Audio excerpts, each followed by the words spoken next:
There are several items of clothing that you should not put in the washing machine for different reasons. Here I mention 5 of them and why. 1. Swimsuits with applications or details. Applications or details can be damaged or come off in the washing machine, so it is best to wash these garments by hand. 2. Items of wool or cashmere. Wool and cashmere are delicate materials that can shrink or warp in the washing machine. It is best to hand wash them or take them to a dry cleaner for proper care.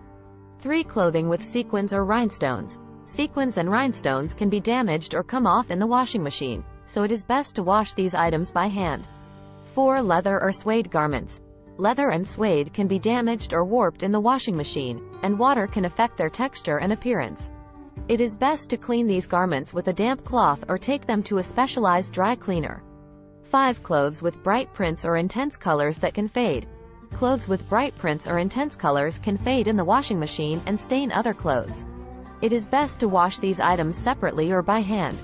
Always remember to read the care labels on your clothes before washing them to make sure they stay in good condition.